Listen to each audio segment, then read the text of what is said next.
Orgueil et préjugés, partie 4, chapitre 22. Les Bennet dînaient ce jour-là chez les Lucas et, de nouveau, Miss Lucas eut la patience de servir d'auditrice à M. Collins pendant la plus grande partie de la soirée. Élisabeth lui en rendit grâce. « Vous le mettez ainsi de bonne humeur, dit-elle.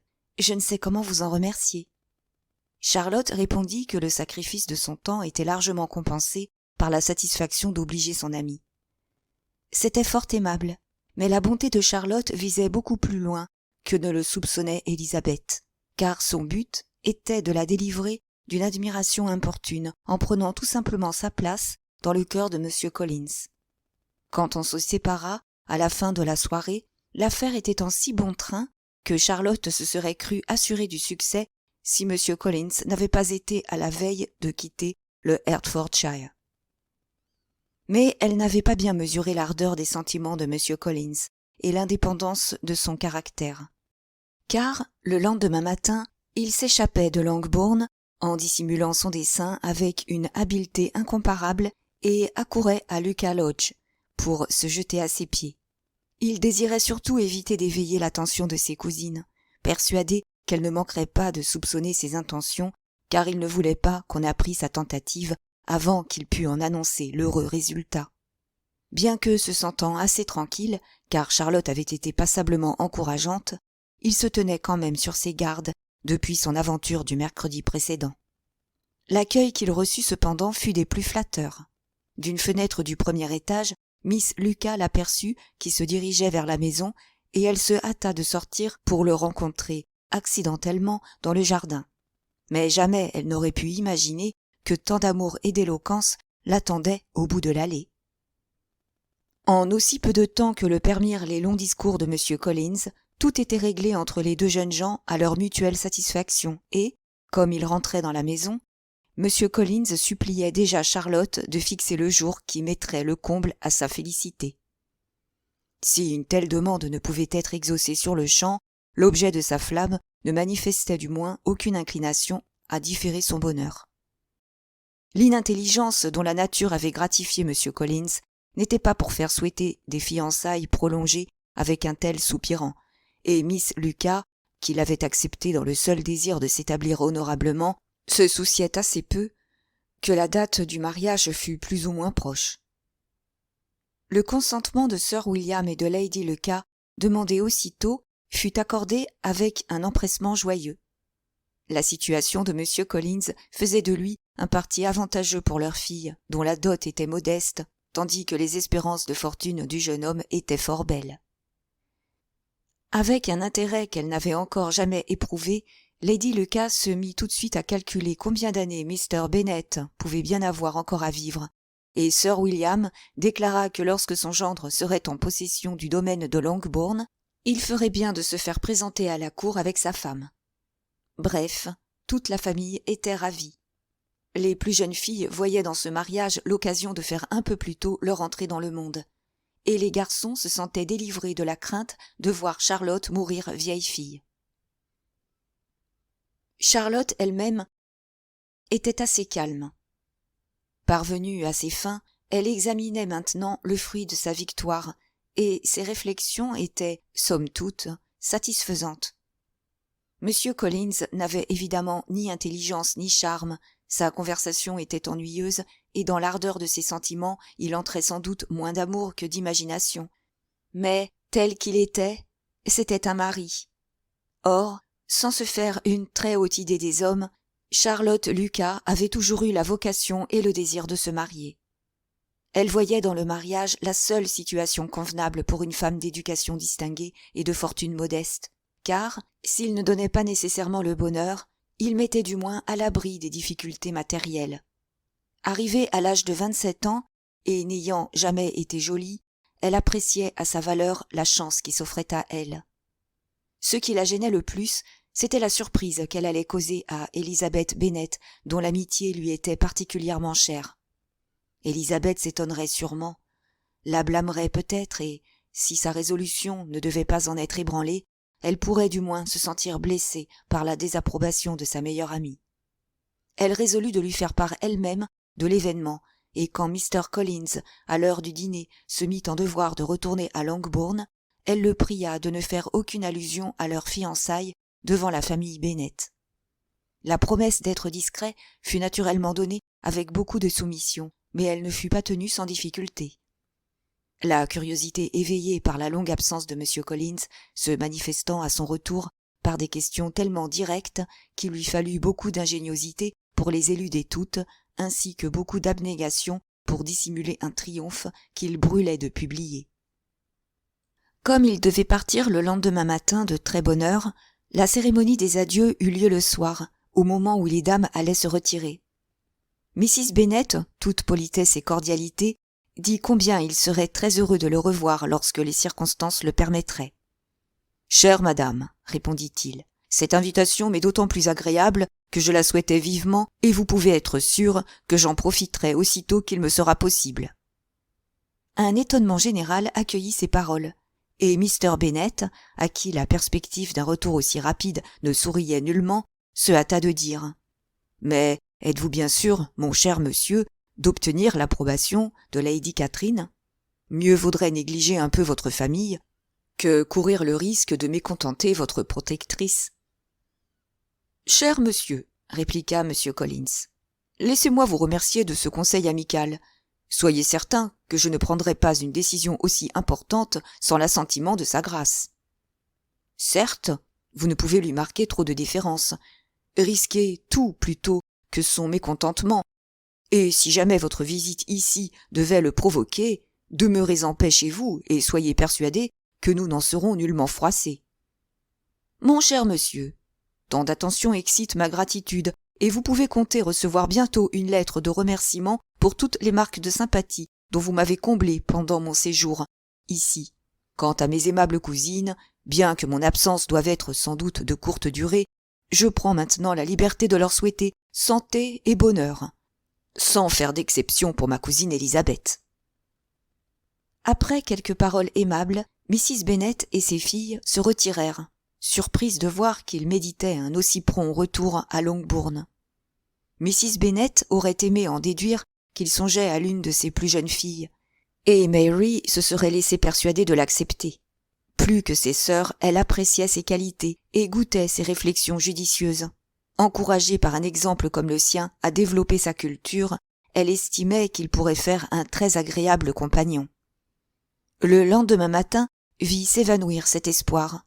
Miss Lucas, arrivée peu après le breakfast, prit Élisabeth à part et lui raconta ce qui s'était passé la veille. Que Mr. Collins se crût épris de son amie, l'idée en était déjà venue à Élisabeth au cours des 2 journées précédentes, mais que Charlotte eût pu l'encourager, la chose lui paraissait inconcevable. Elle fut tellement abasourdie qu'oubliant toute politesse, elle s'écria « Fiancée à Mr. Collins ? Ma chère Charlotte, c'est impossible !» Le calme avec lequel Charlotte avait pu parler jusque-là fit place à une confusion momentanée devant un blâme aussi peu déguisé. Mais elle reprit bientôt son sang-froid et répliqua paisiblement. « Pourquoi cette surprise, ma chère Élisa ? Trouvez-vous si incroyable que Mr. Collins puisse obtenir la faveur d'une femme parce qu'il n'a pas eu la chance de gagner la vôtre ?» Mais Élisabeth s'était déjà reprise et, avec un peu d'effort, put assurer son amie que la perspective de leur prochaine parenté lui était très agréable et qu'elle lui souhaitait toutes les prospérités imaginables. « Je devine votre sentiment, » répondit Charlotte.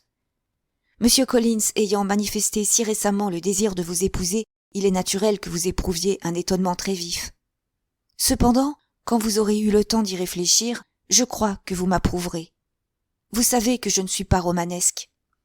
Je ne l'ai jamais été. Un foyer confortable est tout ce que je désire. Or, en considérant l'honorabilité de Mr. Collins, ses relations, sa situation sociale, je suis convaincue d'avoir en l'épousant des chances de bonheur que tout le monde ne trouve pas dans le mariage. »« Sans aucun doute, » répondit Élisabeth, et après une pause un peu gênée, toutes deux rejoignirent le reste de la famille. Charlotte ne resta pas longtemps et, après son départ, Élisabeth se mit à réfléchir sur ce qu'elle venait d'apprendre. Que Mr. Collins pût faire 2 demandes en mariage en 3 jours, était à ses yeux moins étrange que de le voir agréé par son ami. Élisabeth avait toujours senti que les idées de Charlotte sur le mariage différaient des siennes, mais elle n'imaginait point que, le moment venu, elle serait capable de sacrifier les sentiments les plus respectables à une situation mondaine et à des avantages matériels. Charlotte mariée à Mr. Collins. Quelle image humiliante! Au regret de voir son amie se diminuer ainsi dans son estime, s'ajoutait la conviction pénible qu'il lui serait impossible de trouver le bonheur dans le lot qu'elle s'était choisi. Chapitre 23. Élisabeth, qui travaillait en compagnie de sa mère et de ses sœurs, se demandait si elle était autorisée à leur communiquer ce qu'elle venait d'apprendre, lorsque Sir William Lucas lui-même fit son entrée, envoyé par sa fille, pour annoncer officiellement ses fiançailles à toute la famille. Avec force compliments, et en se félicitant pour son compte personnel de la perspective d'une alliance entre les deux maisons, il leur fit part de la nouvelle qui provoqua autant d'incrédulité que de surprise. Mrs. Bennet, avec une insistance discourtoise, protesta qu'il devait faire erreur, tandis que Lydia, toujours étourdie, s'exclamait bruyamment. « Grand Dieu! Sir William, que nous contez-vous là? Ne savez-vous donc pas que Mr. Collins veut épouser Lydie ?» Il fallait toute la politesse d'un homme de cour pour supporter un pareil assaut. Sir William, néanmoins, tout en priant ces dames de croire à sa véracité, sut écouter leurs peu discrètes protestations de la meilleure grâce du monde. Élisabeth, sentant qu'elle devait lui venir en aide dans une aussi fâcheuse situation, intervint pour dire qu'elle connaissait déjà la nouvelle par Charlotte et s'efforça de mettre un terme aux exclamations de sa mère et de ses sœurs en offrant à Sir William de cordiales félicitations auxquelles se joignirent celles de Jane. Puis elle s'étendit en diverses considérations sur le bonheur futur de Charlotte, l'honorabilité de Mr. Collins et la courte distance qui séparait Hunsford de Londres. Mrs. Bennet était tellement stupéfaite qu'elle ne trouva plus rien à dire jusqu'au départ de Sir William. Mais dès qu'il se fut retiré, elle donna libre cours au flot tumultueux de ses sentiments.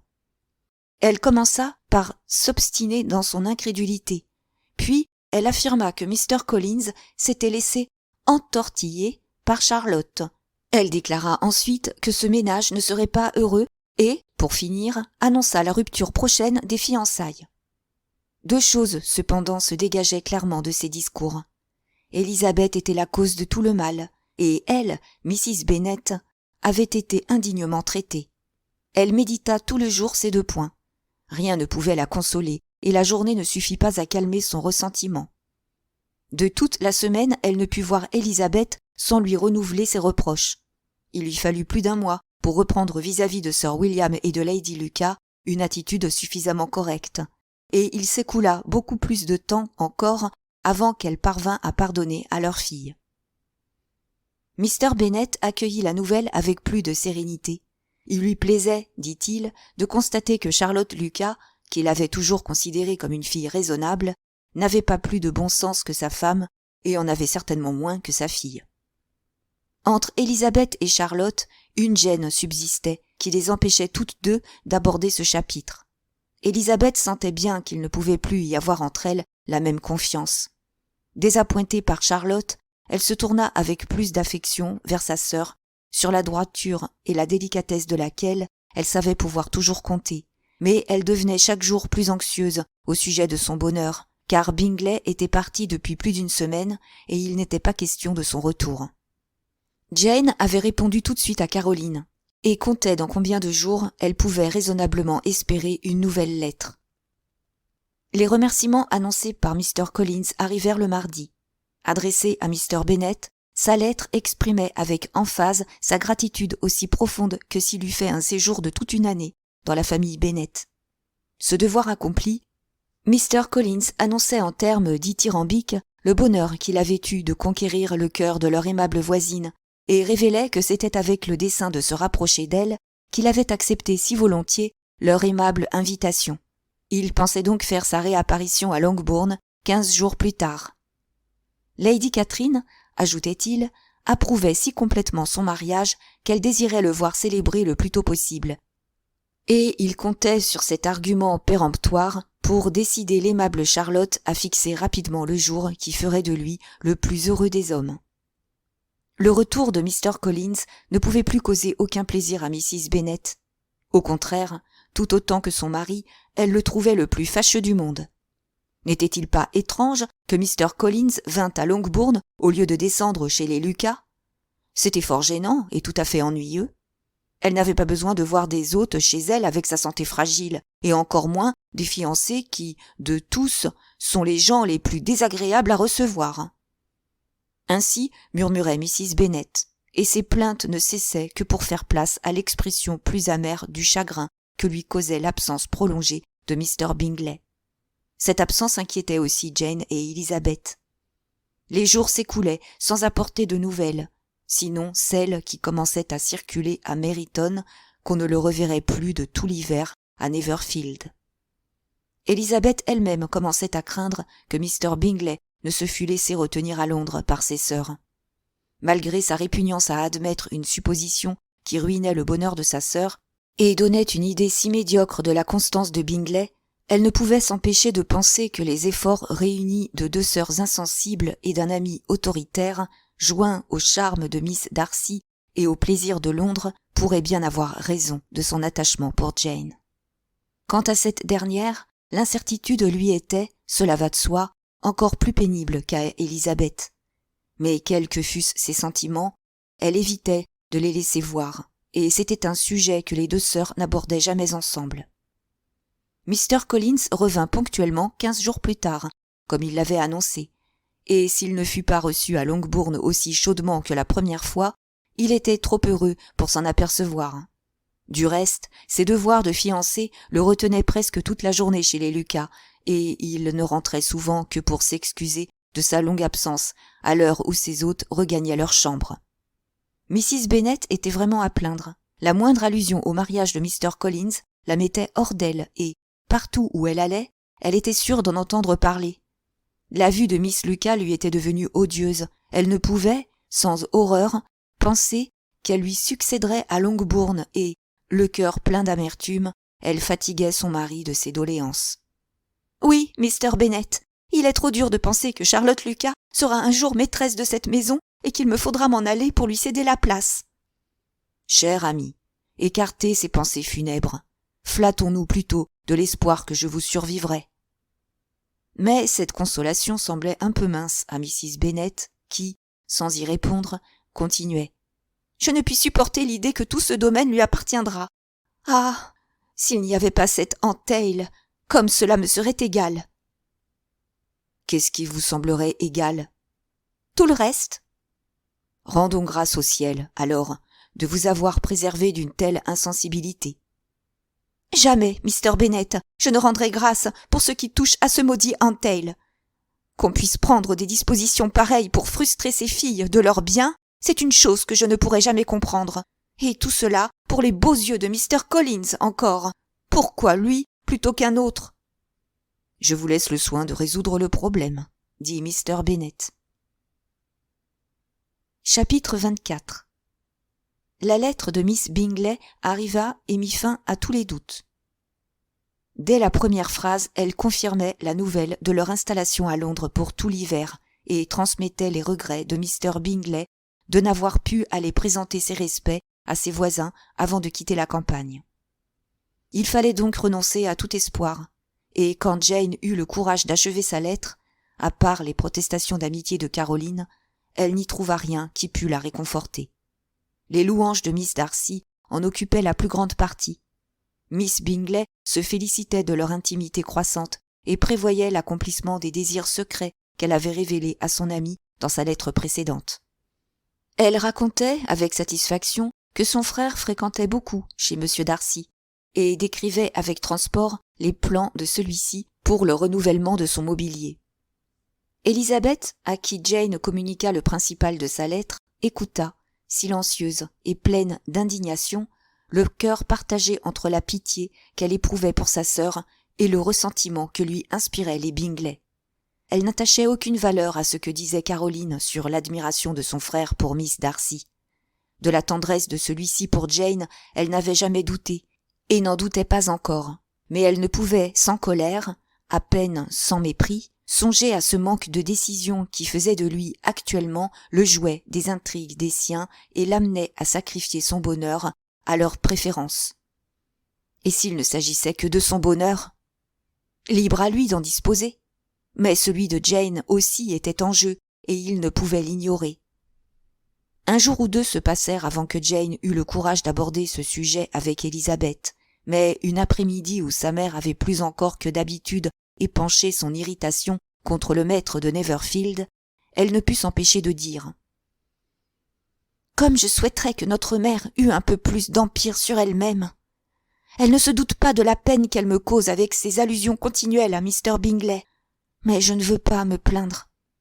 Tout cela passera, et nous nous retrouverons comme auparavant. » Élisabeth, sans répondre, regarda sa sœur avec une tendresse incrédule. « Vous ne me croyez pas ?» s'écria Jane en rougissant. « Vous avez tort. Il restera dans ma mémoire comme l'homme le plus aimable que j'ai connu. Mais c'est tout. Je n'ai rien à lui reprocher. Dieu soit loué de m'avoir, du moins, évité ce chagrin.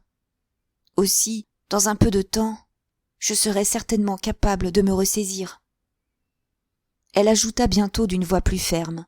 « J'ai pour l'instant cette consolation. Tout ceci n'a été qu'une erreur de mon imagination et n'a pu faire de mal qu'à moi-même. »« Jane, ma chérie, vous êtes trop généreuse !»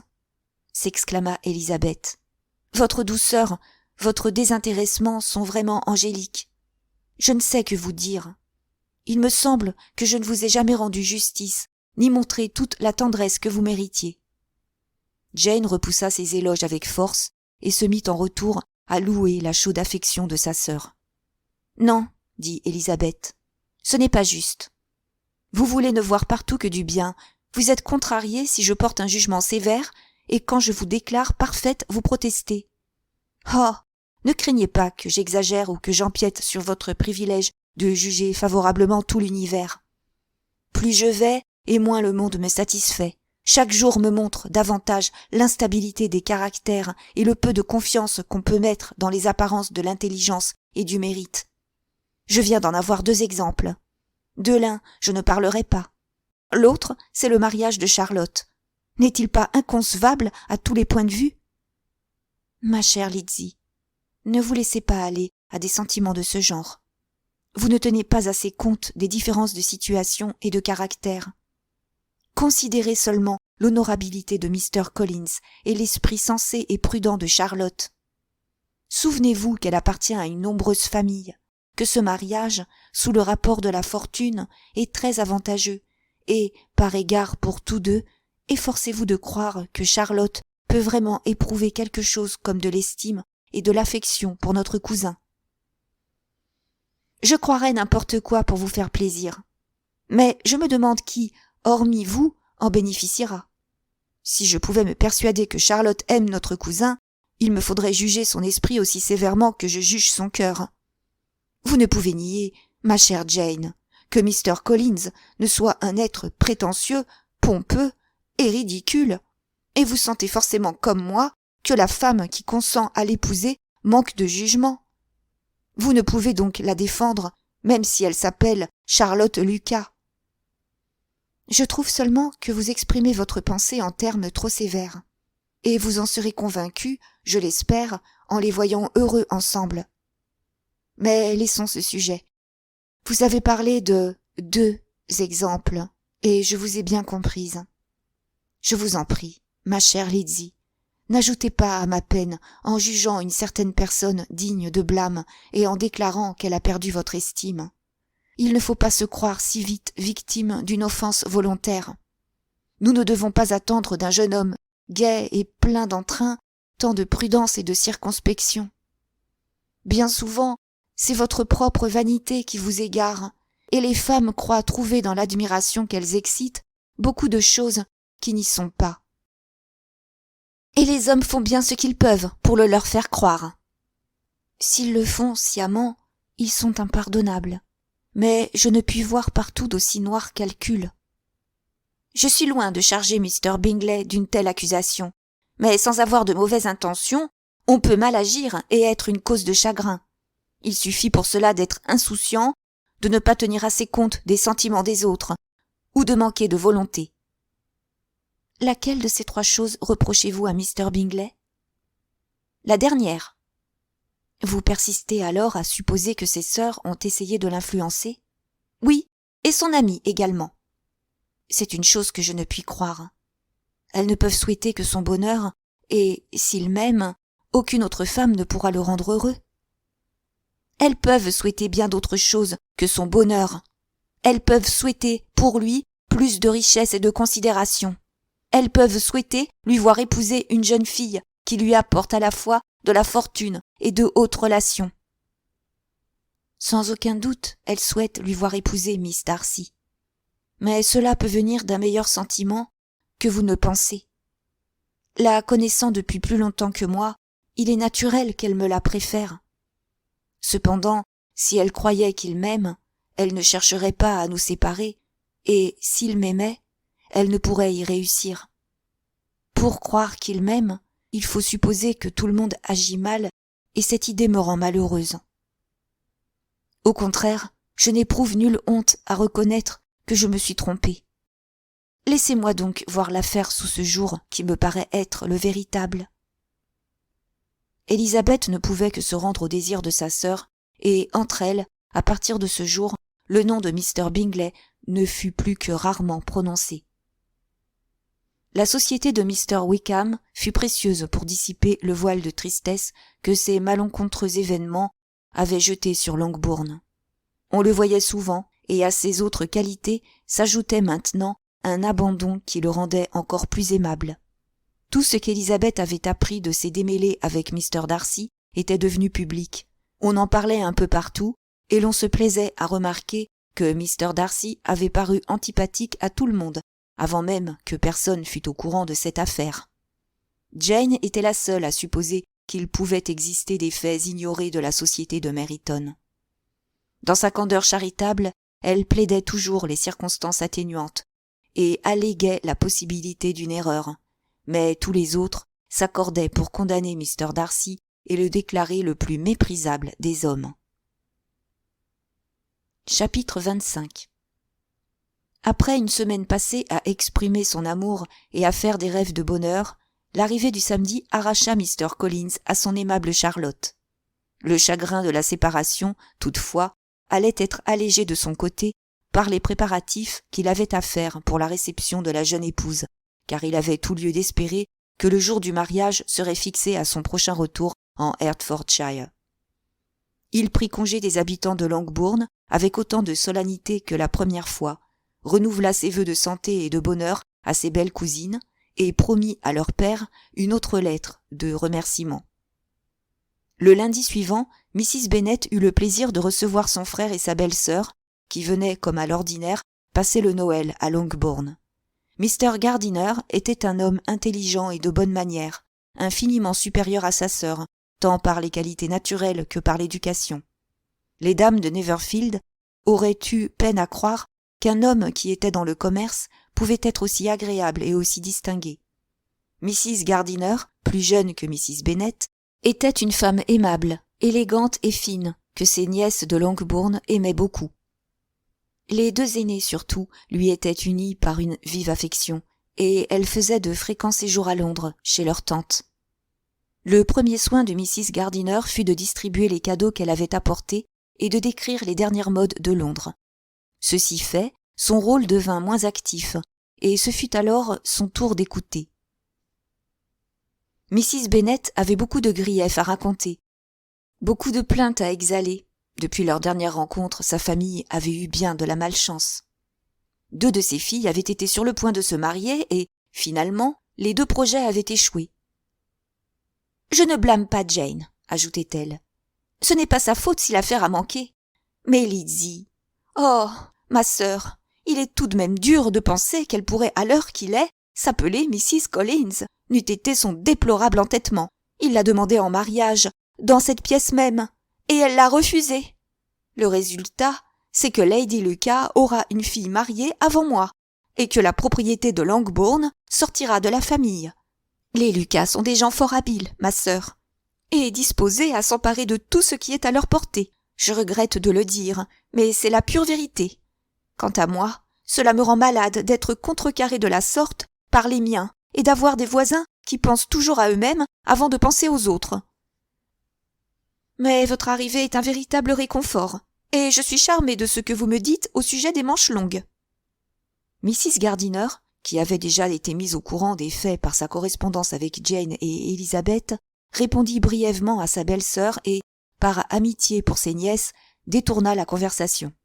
Mais elle reprit le sujet un peu plus tard, quand elle se trouva seule avec Elizabeth. « Ce parti semblait vraiment souhaitable pour Jane, dit-elle, et je suis bien fâchée que la chose en soit restée là. Mais il n'est pas rare de voir un jeune homme tel que vous me dépeignez, monsieur Bingley, s'éprendre soudain d'une jolie fille et, si le hasard vient à les séparer, l'oublier aussi vite. » « Voilà certes une excellente consolation, dit Elizabeth, mais, dans notre cas, le hasard n'est point responsable, et il est assez rare qu'un jeune homme de fortune indépendante se laisse persuader par les siens d'oublier une jeune fille dont il était violemment épris quelques jours auparavant. Cette expression de violemment épris est à la fois si vague et si rebattue qu'elle ne me représente pas grand-chose. On l'emploie aussi bien pour un sentiment passager, né d'une simple rencontre, que pour un attachement réel et profond. S'il vous plaît, comment se manifestait ce violent amour de Mr. Bingley? Je n'ai jamais vu une inclination aussi pleine de promesses. Il ne voyait que Jane et ne faisait plus attention à personne. Au bal qu'il a donné chez lui, il a froissé plusieurs jeunes filles en oubliant de les inviter à danser. Et moi-même ce jour-là, je lui ai adressé 2 fois la parole sans qu'il eût l'air de m'entendre. Est-il symptôme plus significatif? Le fait d'être impoli envers tout le monde n'est-il pas chez un homme la marque même de l'amour? Oui, de cette sorte d'amour qu'éprouvait sans doute Mr. Bingley. Pauvre Jane! J'en suis fâchée pour elle. Avec sa nature, il lui faudra longtemps pour se remettre. Si vous aviez été à sa place, Lizzie, votre gaieté vous aurait aidé à réagir plus vite. Mais pensez-vous que nous pourrions décider Jane à venir à Londres avec nous? Un changement lui ferait du bien, et quitter un peu sa famille serait peut-être pour elle le remède le plus salutaire.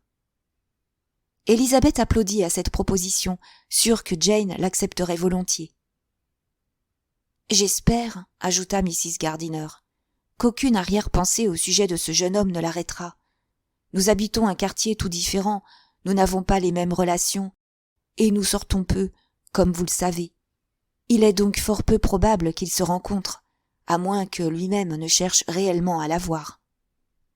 Oh, cela, c'est impossible, car il est maintenant sous la garde de son ami, et Mr. Darcy ne lui permettra certainement pas d'aller rendre visite à Jane dans un tel quartier. Ma chère tante, y pensez-vous? Mr. Darcy a peut-être entendu parler d'une certaine rue qu'on appelle Gracechurch Street, mais un mois d'ablution lui semblerait à peine suffisant pour s'en purifier si jamais il y mettait les pieds et, soyez-en sûr, Mr. Bingley ne sort jamais sans lui. Tant mieux. J'espère qu'ils ne se rencontreront pas du tout. Mais Jane n'est-elle pas en correspondance avec la sœur? Elle ne pourra résister au désir d'aller la voir. Elle laissera, je pense, tomber cette relation. Tout en faisant cette déclaration avec la même assurance qu'elle avait prédit que Mr. Bingley n'aurait pas la permission d'aller voir Jane, Elizabeth ressentait au fond d'elle-même une anxiété qui, à la réflexion, lui prouva qu'elle ne jugeait pas l'affaire absolument désespérée. Après tout, il était possible, elle allait même jusqu'à se dire probable, que l'amour de Mr. Bingley se réveillât et que l'influence des siens se trouvât moins forte que le pouvoir plus naturel des attraits qui l'avaient charmée. Jane accepta l'invitation de sa tante avec plaisir et, si elle pensa au Bingley, ce fut simplement pour se dire que, Caroline n'habitant pas avec son frère, elle pourrait, sans risquer de le rencontrer, passer quelquefois une matinée avec elle. Les Gardiner restèrent une semaine à Longbourn, et entre les Phillips, les Lucas et les officiers de la milice, il n'y eut pas une journée sans invitation. Mrs. Bennet avait si bien pourvu à la distraction de son frère et de sa belle-sœur qu'ils ne dînèrent pas une seule fois en famille. Si l'on passait la soirée à la maison, il ne manquait jamais d'y avoir comme convives quelques officiers et parmi eux Mr. Wickham. Dans ces occasions, Mrs. Gardiner, mis en éveil par la sympathie avec laquelle Élisabeth lui avait parlé de ce dernier, les observaient tous deux avec attention. Sans les croire très sérieusement épris l'un de l'autre, le plaisir évident qu'ils éprouvaient à se voir suffit à l'inquiéter un peu, et elle résolut de représenter avant son départ à Élisabeth l'imprudence qu'il y aurait à encourager un tel sentiment. Indépendamment de ses qualités personnelles, Wickham avait un moyen de se rendre agréable à Mrs. Gardiner. Celle-ci, avant son mariage, avait habité un certain temps la région dont il était lui-même originaire, dans le Derbyshire.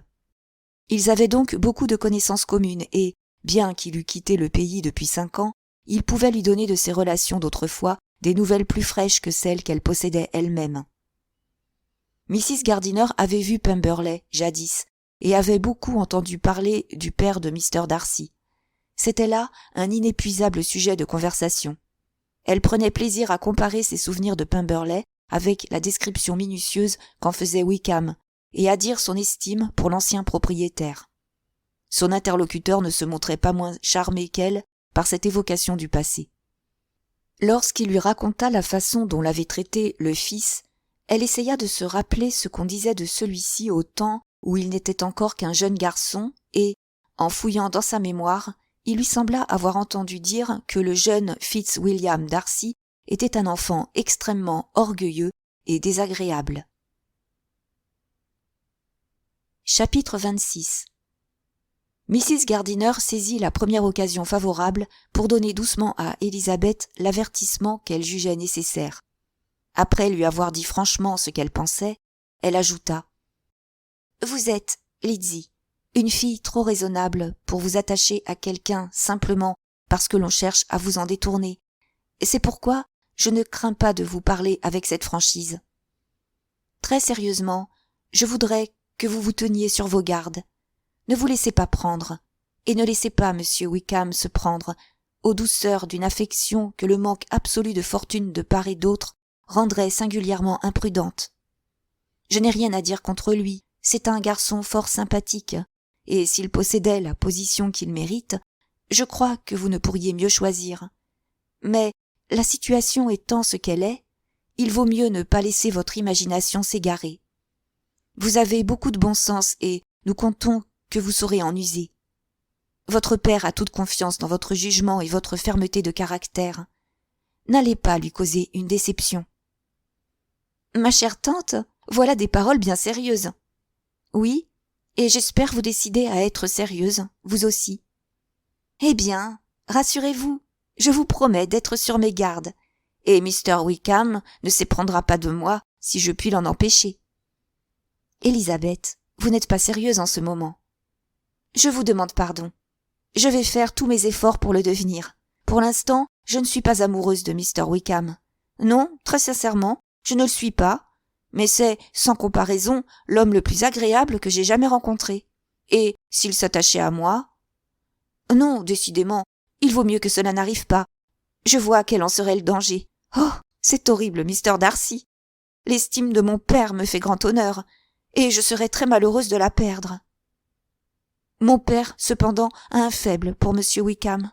En résumé, ma chère tante, je serais désolée de vous faire de la peine, mais puisque nous voyons tous les jours que les jeunes gens qui s'aiment se laissent rarement arrêter par le manque de fortune, comment pourrais-je m'engager à me montrer plus forte que tant d'autres en cas de tentation? Comment, même, pourrais-je être sûre qu'il est plus sage de résister? Aussi, tout ce que je puis vous promettre, c'est de ne rien précipiter, de ne pas me hâter de croire que je suis l'unique objet des pensées de M. Wickham. En un mot, je ferai de mon mieux. Peut-être serait-il bon de ne pas l'encourager à venir aussi souvent. Tout au moins, pourriez-vous ne pas suggérer à votre mère de l'inviter? Comme je l'ai fait l'autre jour, dit Élisabeth qui sourit à l'allusion. C'est vrai, il serait sage de m'en abstenir. Mais ne croyez pas que ces visites soient habituellement aussi fréquentes. C'est en votre honneur qu'on l'a invité si souvent cette semaine. Vous connaissez les idées de ma mère sur la nécessité d'avoir continuellement du monde pour distraire ses visiteurs. En toute sincérité, j'essaierai de faire ce qui me semblera le plus raisonnable. Et maintenant, j'espère que vous voilà satisfaite. Sur la réponse affirmative de sa tante, Élisabeth la remercia de son affectueux intérêt et ainsi se termina l'entretien. Exemple bien rare d'un avis donné en pareille matière sans blesser le personnage qui le reçoit. Mr. Collins revint en Hertfordshire après le départ des Gardiner et de Jane. Mais comme il descendit cette fois chez les Lucas, son retour ne gêna pas beaucoup Mrs. Bennet. Le jour du mariage approchant, elle s'était enfin résignée à considérer l'événement comme inévitable et allait jusqu'à dire d'un ton désagréable qu'elle souhaitait qu'ils fussent heureux. Le mariage devant avoir lieu le jeudi, Miss Lucas vint le mercredi à Longbourn pour faire sa visite d'adieu. Lorsqu'elle se leva pour prendre congé, Élisabeth, confuse de la mauvaise grâce de sa mère et de ses souhaits dépourvus de cordialité, sortit de la pièce en même temps que Charlotte pour la reconduire. Comme elles descendaient ensemble, celle-ci lui dit « Je compte recevoir souvent de vos nouvelles, Élisabeth. Je vous le promets. Et j'ai une autre faveur à vous demander, celle de venir me voir. Nous nous rencontrerons souvent ici, je l'espère. Il est peu probable que je quitte le Kent d'ici quelque temps. Promettez-moi donc de venir à Hunsford. » Élisabeth ne pouvait refuser, bien que la perspective de cette visite la séduisît peu au premier abord. « Mon père et Maria doivent venir me faire visite en mars. Vous consentirez, je l'espère, à les accompagner, et vous serez accueillis aussi chaudement qu'eux-mêmes. » Le mariage eut lieu. Les mariés partirent pour le Kent au sortir de l'église, et dans le public, on échangea les propos habituels en de telles circonstances. Les premières lettres de Charlotte furent accueillies avec empressement. On se demandait naturellement avec curiosité comment elle parlerait de sa nouvelle demeure, de Lady Catherine, et surtout de son bonheur. Les lettres lues, Élisabeth vit que Charlotte s'exprimait sur chaque point exactement comme elle l'avait prévu. Elle écrivait avec beaucoup de gaieté, semblait jouir d'une existence pleine de confort et louait tout ce dont elle parlait. La maison, le mobilier, les voisins, les routes ne laissaient rien à désirer, et Lady Catherine se montrait extrêmement aimable et obligeante. Dans tout cela, on reconnaissait les descriptions de Mr. Collins sous une forme plus tempérée. Élisabeth comprit qu'il lui faudrait attendre d'aller à Hunsford pour connaître le reste. Jane avait déjà écrit quelques lignes pour annoncer qu'elle avait fait bon voyage, et Élisabeth espérait que sa seconde lettre parlerait un peu des Bingley. Cet espoir eut le sort de tous les espoirs en général. Au bout d'une semaine passée à Londres, Jane n'avait ni vu Caroline, ni rien reçu d'elle. Ce silence, elle l'expliquait en supposant que sa dernière lettre écrite de Longbourn s'était perdue. « Ma tante, continuait-elle, va demain dans leur quartier, et j'en profiterai pour passer à Grosvenor Street. » La visite faite, elle écrivit de nouveau. Elle avait vu Miss Bingley. « Je n'ai pas trouvé à Caroline beaucoup d'entrain, disait-elle, mais elle a paru très contente de me voir et m'a reproché de ne pas lui avoir annoncé mon arrivée à Londres. Je ne m'étais donc pas trompée. Elle n'avait pas reçu ma dernière lettre. J'ai naturellement demandé des nouvelles de son frère. Il va bien, mais est tellement accaparé par Mr. Darcy que ses sœurs le voient à peine. J'ai appris au cours de la conversation qu'elles attendaient Miss Darcy à dîner. J'aurais bien aimé la voir. Ma visite n'a pas été longue parce que Caroline et Mrs. Hurst allaient sortir. Je suis sûre qu'elles ne tarderont pas à me la rendre. » Élisabeth hocha la tête en lisant cette lettre. Il était évident qu'un hasard seul pouvait révéler à Mr. Bingley la présence de sa sœur à Londres. Un mois s'écoula sans que Jane entendît parler de lui. Elle tâchait de se convaincre que ce silence la laissait indifférente, mais il lui était difficile de se faire encore illusion sur les sentiments de Miss Bingley. Après l'avoir attendue de jour en jour pendant une quinzaine, en lui trouvant chaque soir une nouvelle excuse, elle la vit enfin apparaître. Mais la brièveté de sa visite, et surtout le changement de ses manières, lui ouvrirent cette fois les yeux. Voici ce qu'elle écrivit à ce propos à sa sœur. « Vous êtes trop bonne, ma chère Lydie, j'en suis sûre, pour vous glorifier d'avoir été plus perspicace que moi, quand je vous confesserai que je m'étais complètement abusée sur les sentiments de Miss Bingley à mon égard. Mais, ma chère sœur, bien que les faits vous donnent raison, ne m'accusez pas d'obstination si j'affirme qu'étant donné ces démonstrations passées, Ma confiance était aussi naturelle que vos soupçons. Je ne comprends pas du tout pourquoi Caroline a désiré se lier avec moi. Et si les mêmes circonstances se représentaient, il serait possible que je m'y laisse prendre de nouveau. C'est hier seulement qu'elle m'a rendu ma visite. Et jusque-là, elle ne m'avait pas donné le moindre signe de vie. Il était visible qu'elle faisait cette démarche sans plaisir. Elle s'est vaguement excusée de n'être pas venue plus tôt, n'a pas dit une parole qui témoignât du désir de me revoir, et m'a paru en tout point tellement changée que lorsqu'elle est partie, j'étais parfaitement résolue à laisser tomber nos relations. Je ne puis m'empêcher de la blâmer et de la plaindre à la fois. Elle a eu tort de me témoigner tant d'amitié, car je puis certifier que toutes les avances sont venues d'elle. Mais je la plains, cependant, parce qu'elle doit sentir qu'elle a mal agi, et que sa sollicitude pour son frère en est la cause. Je n'ai pas besoin de m'expliquer davantage. Je suis étonnée seulement que ses craintes subsistent encore à l'heure qu'il est, car si son frère avait pour moi la moindre inclination, il y a longtemps qu'il aurait tâché de me revoir. Il sait certainement que je suis à Londres. Une phrase de Caroline me l'a laissé à entendre. Je n'y comprends rien. J'aurais presque envie de dire qu'il y a dans tout cela quelque chose de louche, si je ne craignais de faire un jugement téméraire. Mais je vais essayer de chasser ces pensées pénibles, pour me souvenir seulement de ce qui peut me rendre heureuse. Votre affection, par exemple, et l'inépuisable bonté de mon oncle et de ma tante. Écrivez-moi bientôt. Miss Bingley m'a fait comprendre que son frère ne retournerait pas à Netherfield et résilierait son bail, mais sans rien dire de précis. N'en parlons pas, cela vaut mieux. Je suis très heureuse que vous ayez de bonnes nouvelles de vos amis de Hunsford. Il faut que vous alliez les voir avec Sir William et Maria. Vous ferez là-bas, j'en suis sûre, un agréable séjour. À vous, affectueusement. Cette lettre causa quelque peine à Élisabeth, mais elle se réconforta bientôt par la pensée que Jane avait cessé d'être dupe de Miss Bingley. Du frère, il n'y avait plus rien à espérer. Un retour à ses premiers sentiments ne semblait même plus souhaitable à Élisabeth, tant il avait baissé dans son estime. Son châtiment serait d'épouser bientôt Miss Darcy qui, sans doute, si Wickham avait dit la vérité, lui ferait regretter amèrement ce qu'il avait dédaigné. À peu près vers cette époque, Mrs. Gardiner rappela à sa nièce ce qu'elle lui avait promis au sujet de Wickham et réclama d'être tenue au courant. La réponse que fit Élisabeth était de nature à satisfaire sa tante plutôt qu'elle-même. La prédilection que semblait lui témoigner Wickham avait disparu. Son empressement avait cessé. Ses soins avaient changé d'objet.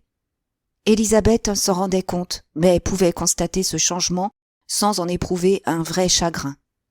Son cœur n'avait été que légèrement touché, et la conviction que seule la question de fortune l'avait empêché d'être choisie suffisait à satisfaire son amour-propre. Un héritage inattendu de 10 000 livres était le principal attrait de la jeune fille à qui, maintenant, s'adressaient ses hommages. Mais Élisabeth, moins clairvoyante ici, semblait-il que, dans le cas de Charlotte, n'en voulait point à Wickham de la prudence de ses calculs.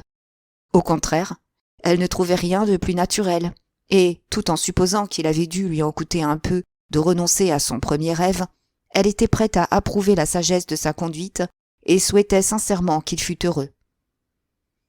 Élisabeth disait en terminant sa lettre à Mrs. Gardiner : « Je suis convaincue, maintenant, ma chère tante, que mes sentiments pour lui n'ont jamais été bien profonds. Autrement, son nom seul me ferait horreur, et je lui souhaiterais toutes sortes de maux. Or, non seulement je me sens pour lui pleine de bienveillance, mais encore je n'en veux pas le moins du monde à Miss King, et ne demande qu'à lui reconnaître beaucoup de qualités. Tout ceci ne peut vraiment pas être de l'amour. Ma vigilance a produit son effet. Certes, je serais plus intéressante si j'étais folle de chagrin, mais je préfère, somme toute, la médiocrité de mes sentiments. Kitty et Lydia prennent plus à cœur que moi la défection de Mr. Wickham.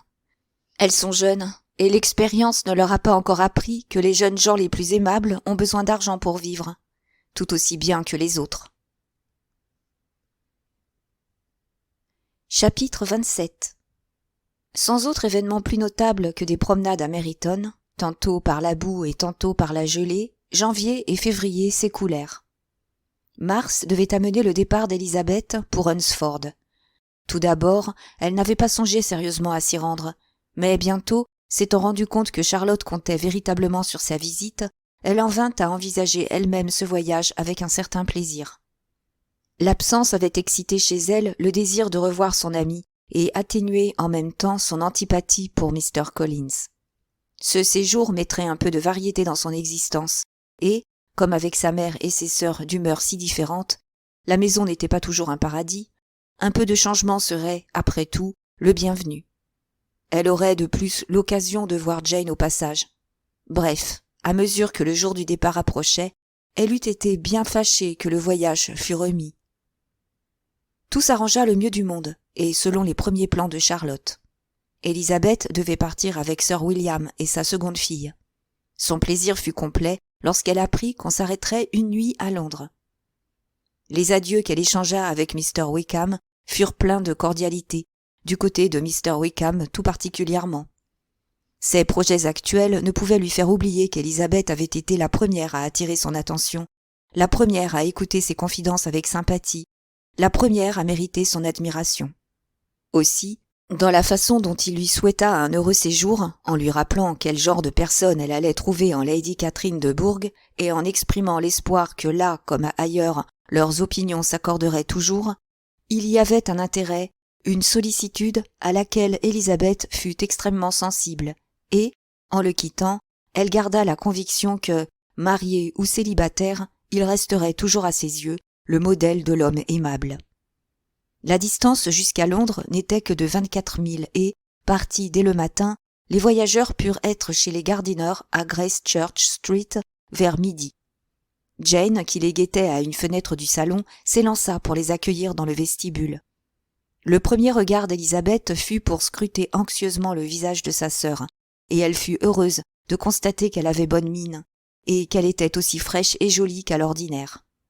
Sur l'escalier se pressait toute une bande de petits garçons et de petites filles impatientes de voir leur cousine.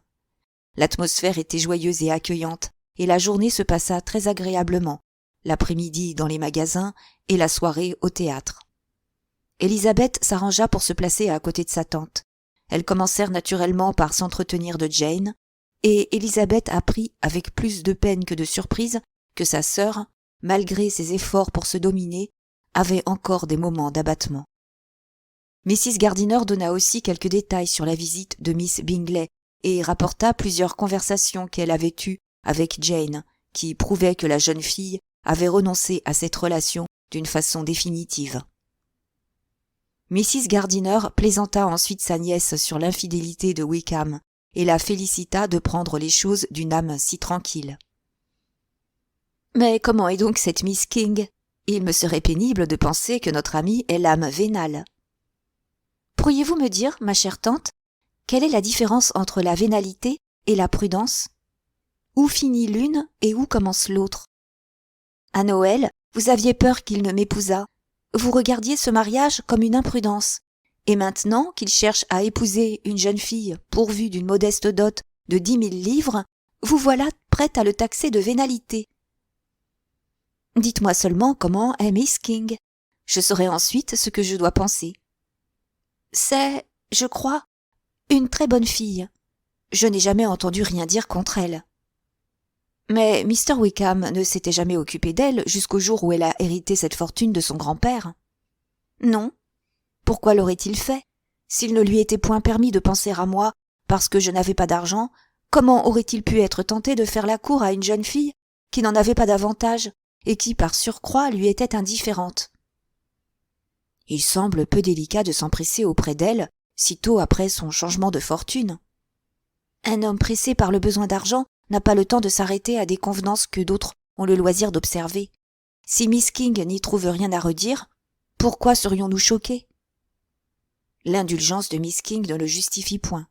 Cela prouve seulement que quelque chose lui manque aussi, bon sens ou délicatesse. « Eh bien, s'écria Élisabeth, qu'il en soit comme vous le voulez, et admettons une fois pour toutes qu'elle est sotte, et qu'il est, lui, un coureur de dot. Non, Lydie, ce n'est pas du tout ce que je veux. Il m'est pénible de porter ce jugement sévère sur un jeune homme originaire du Derbyshire. Oh, Quant à cela, j'ai une assez pauvre opinion des jeunes gens du Derbyshire, et leurs intimes amis du Hertfordshire ne valent pas beaucoup mieux. Je suis excédé des uns et des autres, Dieu merci. Je vais voir demain un homme totalement dépourvu de sens, d'intelligence et d'éducation, et je finis par croire que ces gens-là seuls sont agréables à fréquenter. Prenez garde, Lydie, voilà un discours qui sent fort le désappointement. Avant la fin de la représentation, Élisabeth eut le plaisir très inattendu de se voir invitée par son oncle et sa tante à les accompagner dans le voyage d'agrément qu'ils projetaient pour l'été suivant. Nous n'avons pas encore décidé où nous irons, peut-être dans la région des lacs. Nul projet ne pouvait être plus attrayant pour Élisabeth, et l'invitation fut acceptée avec empressement et reconnaissance. « Oh, ma chère tante !» s'écria-t-elle ravie. « Vous me transportez de joie. Quelles heures exquises nous passerons ensemble. Adieu, tristesse et déception. Nous oublierons les hommes en contemplant les montagnes. » Chapitre 28. Dans le voyage du lendemain, tout parut nouveau et intéressant à Élisabeth. Rassurée sur la santé de Jane par sa belle mine et ravie par la perspective de son voyage dans le Nord, elle se sentait pleine d'entrain et de gaieté. Quand on quitta la grande route pour prendre le chemin de Hunsford, tous cherchèrent des yeux le presbytère, s'attendant à le voir surgir à chaque tournant. Leur route longeait d'un côté la grille de Rosings Park. Élisabeth sourit en se souvenant de tout ce qu'elle avait entendu au sujet de sa propriétaire. Enfin, le presbytère apparut, le jardin descendant jusqu'à la route, les palissades vertes, la haie de lauriers, tout annonçait qu'on était au terme du voyage. Mr. Collins et Charlotte se montrèrent à la porte, et la voiture s'arrêta devant la barrière, séparée de la maison par une courte avenue de lauriers. Mrs. Collins reçut son amie avec une joie si vive qu'Élisabeth, devant cet accueil affectueux, se félicita encore davantage d'être venue. Elle vit tout de suite que le mariage n'avait pas changé son cousin et que sa politesse était toujours aussi cérémonieuse. Il la retint plusieurs minutes à la porte pour s'informer de toute sa famille, puis, après avoir, en passant, fait remarquer le bel aspect de l'entrée, il introduisit ses hôtes sans plus de délai dans la maison. Au salon, il leur souhaita une seconde fois la bienvenue dans son modeste presbytère et répéta ponctuellement les offres de rafraîchissement que sa femme faisait aux voyageurs. Élisabeth s'attendait à le voir briller de tout son éclat, et pendant qu'il faisait admirer les belles proportions du salon, l'idée lui vint qu'il s'adressait particulièrement à elle, comme s'il souhaitait de lui faire sentir tout ce qu'elle avait perdu en refusant de l'épouser. Il lui eût été difficile pourtant d'éprouver le moindre regret, et elle s'étonnait plutôt que son ami, vivant avec un tel compagnon, pût avoir l'air aussi joyeux. Toutes les fois que Mr. Collins proférait quelque sottise, et la chose n'était pas rare, les yeux d'Élisabeth se tournaient involontairement vers sa femme. Une ou deux fois, elle crut surprendre sur son visage une faible rougeur, mais la plupart du temps, Charlotte, très sagement, avait l'air de ne pas entendre. Après avoir tenu ses visiteurs assez longtemps pour leur faire admirer en détail le mobilier, depuis le bahut jusqu'au garde-feu, et entendre le récit de leur voyage, Mr. Collins les emmena faire le tour du jardin, qui était vaste, bien dessiné, et qu'il cultivait lui-même. Travailler dans son jardin était un de ses plus grands plaisirs. Élisabeth admira le sérieux avec lequel Charlotte vantait la salubrité de cet exercice et reconnaissait qu'elle encourageait son mari à s'y livrer le plus possible. Mr. Collins les conduisit dans toutes les allées et leur montra tous les points de vue avec une minutie qui en faisait oublier le pittoresque. Mais de toutes les vues que son jardin, la contrée et même le royaume pouvaient offrir, aucune n'était comparable à celle du manoir de Rosings qu'une trouée dans les arbres du parc permettait d'apercevoir presque en face du presbytère. C'était un bel édifice de construction moderne, fort bien situé sur une éminence. Après le jardin, Mr. Collins voulut leur faire le tour de ces deux prairies, mais les dames, qui n'étaient point chaussées pour affronter les restes d'une gelée blanche, se récusèrent, et tandis qu'il continuait sa promenade avec Sir William, Charlotte ramena sa sœur et son amie à la maison, heureuse sans doute de pouvoir la leur faire visiter sans l'aide de son mari. Petite, mais bien construite, elle était commodément agencée et tout y était organisé avec un ordre et une intelligence dont Élisabeth attribua tout l'honneur à Charlotte. Cette demeure, évidemment, était fort plaisante à condition d'en oublier le maître, et en voyant à quel point Charlotte se montrait satisfaite, Élisabeth conclut qu'elle l'oubliait souvent. On avait tout de suite prévenu les arrivants que Lady Catherine était encore à la campagne. On reparla d'elle au dîner, et Mr. Collins observa. « Oui, Miss Élisabeth, vous aurez l'honneur de voir Lady Catherine de Bourgh dimanche prochain, et certainement elle vous charmera. C'est l'aménité et la bienveillance en personne, et je ne doute pas qu'elle n'ait la bonté de vous adresser la parole à l'issue de l'office. Je ne crois pas m'avancer en vous annonçant qu'elle vous comprendra ainsi que ma sœur Maria dans les invitations qu'elle nous fera pendant votre séjour ici. Sa manière d'être à l'égard de ma chère Charlotte est des plus aimables. Nous dînons à Rosings 2 fois par semaine, et jamais sa grâce ne nous laisse revenir à pied. Sa voiture est toujours prête pour nous ramener. Je devrais dire une de ses voitures, car sa grâce en a plusieurs. Lady Catherine est une femme intelligente et respectable, appuya Charlotte, et c'est pour nous une voisine remplie d'attention. Très juste, ma chère amie, je le disais à l'instant. C'est une personne pour laquelle on ne peut avoir trop de déférence. La soirée se passa tout entière à parler du Hertfordshire. Une fois retirée dans la solitude de sa chambre, Élisabeth put méditer à loisir sur le bonheur dont semblait jouir son amie. À voir avec quel calme Charlotte supportait son mari, avec quelle adresse elle le gouvernait, Élisabeth fut obligée de reconnaître qu'elle s'en tirait à merveille. Dans l'après-midi du jour suivant, pendant qu'elle s'habillait pour une promenade, un bruit soudain parut mettre toute la maison en rumeur. Elle entendit quelqu'un monter précipitamment l'escalier en l'appelant à grands cris. Elle ouvrit la porte et vit sur le palier Maria hors d'haleine. « Élisabeth, venez vite voir quelque chose d'intéressant. Je ne veux pas vous dire ce que c'est. Dépêchez-vous et descendez tout de suite à la salle à manger. » Sans pouvoir obtenir un mot de plus de Maria, elle descendit rapidement avec elle dans la salle à manger, qui donnait sur la route, et, de là, vit 2 dames dans un petit phaéton arrêté à la barrière du jardin. « C'est tout cela ?» s'exclama Élisabeth. « Je pensais pour le moins que toute la basse-cour avait envahi le jardin, et vous n'avez à me montrer que Lady Catherine et sa fille. »« Oh, ma chère !» dit Maria, scandalisée de sa méprise. « Ce n'est pas Lady Catherine, c'est Miss Jenkins, la dame de compagnie, et Miss de Bourgh. Regardez-la. Quelle petite personne! Qui aurait pu la croire si mince et si chétive? Quelle impolitesse de retenir Charlotte dehors par un vent pareil! Pourquoi n'entre-t-elle pas? Charlotte dit que cela ne lui arrive presque jamais. C'est une véritable faveur quand Miss de Bourgh consent à entrer. Son extérieur me plaît, murmura Élisabeth, dont la pensée était ailleurs. Elle a l'air maussade et maladive. Elle lui conviendra très bien. C'est juste la femme qu'il lui faut. Mr. Collins et Charlotte étaient tous les 2 à la porte, en conversation avec ces dames. Sir William, debout sur le perron, ouvrait de grands yeux en contemplant ce noble spectacle, et, au grand amusement d'Élisabeth, saluait chaque fois que Miss de Bourgh regardait de son côté. Enfin, ces dames repartirent, et tout le monde rentra dans la maison. Mr. Collins, en apercevant les jeunes filles, les félicita de leur bonne fortune, et Charlotte expliqua qu'ils étaient tous invités à dîner à Rosings pour le lendemain.